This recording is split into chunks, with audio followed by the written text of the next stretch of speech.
আসসালামু আলাইকুম। আমি যখন তরুণ ছিলাম আমার খুব প্রিয় ব্যক্তিত্ব ছিলেন যার লেখা আমাকে খুব উদ্বুদ্ধ করেছিল জীবনকে অনুসন্ধান করার জন্যে।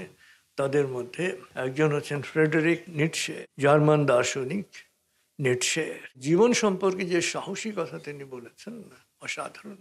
আমরা যখন তরুণ ছিলাম তখন আমাদের সময় ইন্টারনেট ছিল না, আমাদের সময় বই ছিল, তাও দুর্লভ সব বই।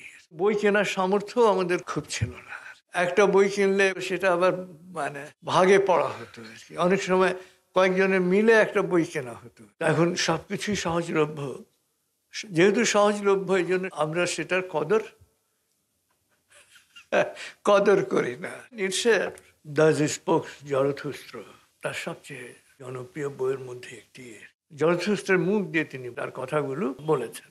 জরথুস্ত্র ছিলেন পার্সি ধর্মের প্রবক্তা এবং পারস্যের অধিবাসী।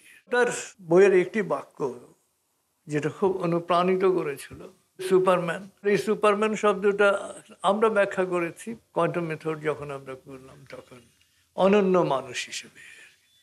যে অনন্য মানুষ সুপারম্যানকে নিটশে দেখলেন যে মানুষের আসলে যে অনেক শক্তি রয়েছে কিন্তু তার সীমাবদ্ধতাগুলোকে সে অতিক্রম করতে ভয় পায়। নিটশে বলেন যে না, তোমার অস্তিত্বের যে সীমাবদ্ধতা, এই সীমাবদ্ধতাকে অতিক্রম করতে হবে, তাহলেই তুমি মানুষ থেকে সুপারম্যান, অনন্য মানুষ, ইউনিক মেনে তুমি রূপান্তরিত হতে পারো, যে নিজের কল্যাণ এবং মানুষের কল্যাণ করতে পারে।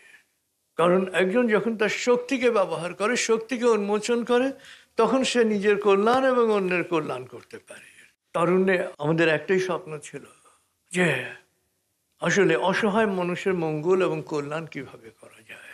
এবং কার্ল মার্কস তিনি যখন তরুণ ছিলেন তিনি তার রচনায় লিখেছিলেন যে একজন মানুষের জীবনের উদ্দেশ্য কি। তিনি বলেছিলেন যে অন্যের মঙ্গল এবং অন্যের কল্যাণ করাটাই হচ্ছে একজন মানুষের বেঁচে থাকার উদ্দেশ্য। এই যে অন্যের মঙ্গল এবং অন্যের কল্যাণ করতে পারার। এবং আমরা যখন তরুণ ছিলাম তখন ধনী দরিদ্রের যে বৈষম্য ছিল, এখন ধনী দরিদ্রের ওই বৈষম্য কমেনি, বেড়েছে অনেক। এখন বৈষম্যটা যে কত দূর গিয়েছে, এই যে বৈষম্য, আসলে পৃথিবীতে সম্পদের কোনো অভাব নাই, অভাব হচ্ছে বন্টন ব্যবস্থার, বন্টন ব্যবস্থাপনা।